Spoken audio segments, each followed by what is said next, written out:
Good afternoon. I'm John Dittmer here at the Cybersecurity Studio.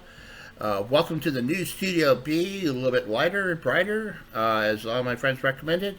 I hope you like it. Please put a comment down below if you like it or not. Let me know either way. Okay, today is Monday, May 25th, 2020, here in the United States. It's Memorial Day. It's a day that we commemorate the lives of those who gave their lives for the country and serves in the cause of freedom.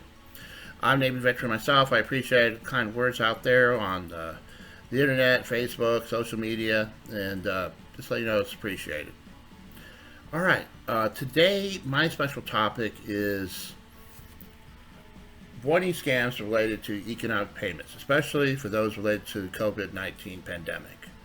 As most of you know, the U.S. Congress recently passed what is known as the Coronavirus Aid, Relief, and Economic Security Act, or the CARES Act, known commonly as the stimulus package.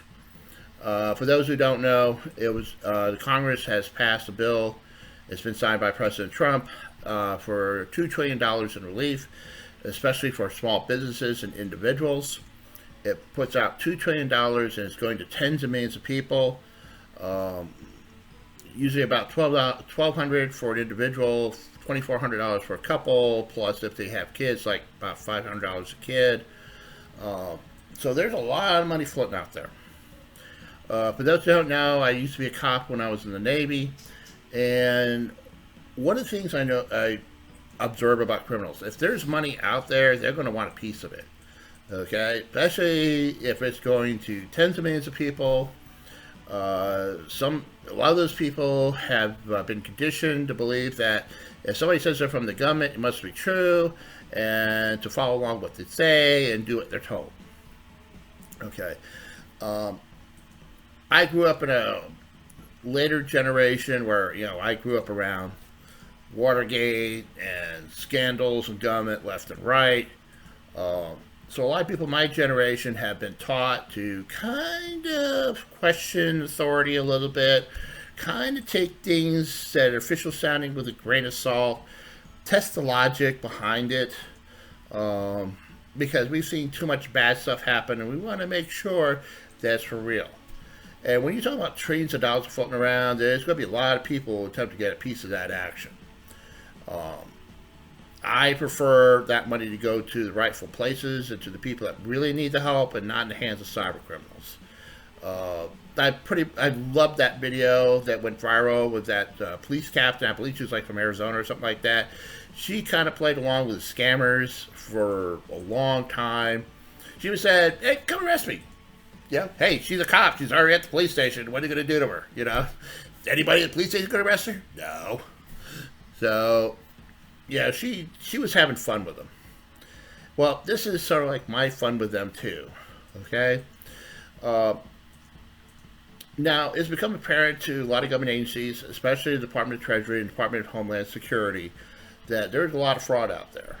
And they're in the job of stopping fraud. And I appreciate that, and I'm here to help them. Okay? So, in the Department of Treasury, the Internal Revenue Service, the IRS, has gotten together with fellow agencies in the Department of Homeland Security, specifically the Cybersecurity and Infrastructure Security Agency, or CISA, and the United States Secret Service, and urging all the Americans to be on the outlook for criminal fraud related to the CARES Act. There's a lot of money out there, and they want to make sure it goes to the right place too. So they put a pamphlet out there. I'm going to put the URL details up here. And they talk about what to look for. And a lot of it is essentially phishing scams that play on people's wanting money. A lot of it say, hey, you can get your payments faster by giving you all this information.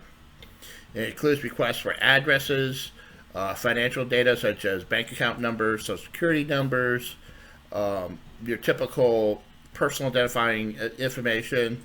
So they could go to the IRS or they could go to the banks and get that money for themselves and not you. I don't know. I'm kind of weird. I want my money for myself, not somebody else. Okay? And also they turn around not just defrauding individuals. They're defrauding the financial institutions that, in a lot of cases, they're providing the loans for the small businesses out there. So, this is big business. Okay. So, a couple of things that they've been doing is they've been working with other government partners and also the international partners to increase their distribution of threat intelligence and best practices. Also, the U.S. Secret Service is focusing its investigative operations and ensuring those who wish to exploit this pandemic are brought to justice. Good. And also in the pamphlet that I discussed about before, they're providing some mitigations. And here's some mitigations that you should know. Okay, when the IRS contacts you, it's going to be by official mail.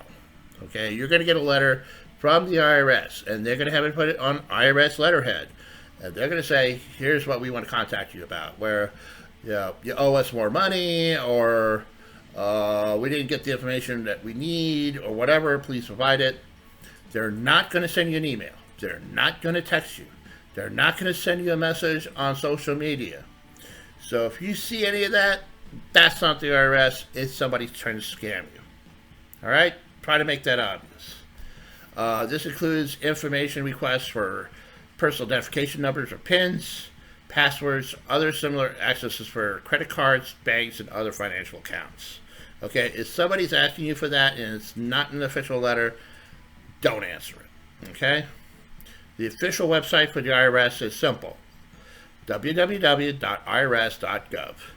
If it's some other variation like irs.com or irsisheretoserveyou.com or something like that, it's fake. It's a fraud. Okay? And we'll talk about taking care of that later. And also, the Secret Service has also provided a website for reporting fraud or how to respond to a criminal incident.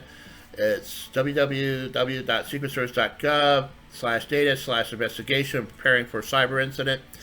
Put the URL up there so you don't have to memorize it. So this way you can take actions before becoming a victim, and also if something happens, you can report it. Reporting suspicious phishing communications. Let's talk about that for a minute. If you read email claiming to be from the IRS, do not reply or click on attachments or links. Forward the email as is to phishing@irs.gov and delete the original email. Don't keep the original email. Why? Because there's going to be bad links on there, could have viruses and other nasty stuff, so just delete it. Okay? On a website, if you find a website that claims to be the IRS and suspect it's fraudulent, send the URL of the suspicious site to the same site, phishing@irs.gov, and delete the, putting in the subject line, suspicious website. If you get a text message, you receive a text message, and this is becoming more and more common with a lot of phishing texts, or, and it's like, to get your check faster, go to this site. Okay? Do not reply or click on the attachments or the links. Just simply forward the text as is to the IRS at area code 202-552-1226, and the standard text rates apply, and then delete the original message. Okay? Do not provide any confidential information or anything like that. If you're a victim of any above scams involving IRS impersonation, again, report it at phishing@irs.gov. And file a report to the Treasury Inspector General for Tax Administration at the site above. If you want to report a crime, contact your local Secret Service field office, and there's a URL for that. I'm trying to be helpful, trying to give you a lot of resources here. That's pretty much it. I just want to make sure that you're informed, because there's a lot of scammers out there. There's a lot of money floating around, and they all want a piece of the action. All right. I hope you've been informed a little bit more. If you want to support more videos like this, please hit the like button down here. Be a subscriber. I'd love to have more subscribers. If you don't know, YouTube, basically, they analyze all the interactions, likes, dislikes, comments, whatever, in subscribers, and that helps provide support for videos like this. If you also want to be supportive, you can become a patron. My patron site's up here. Please, please go there. And if you want to provide $1 a month, I'll give you a shout out. I'll give you extra videos, extra content. And look forward to seeing the next videos. Take care and have a safe day. And ciao for now. Take care.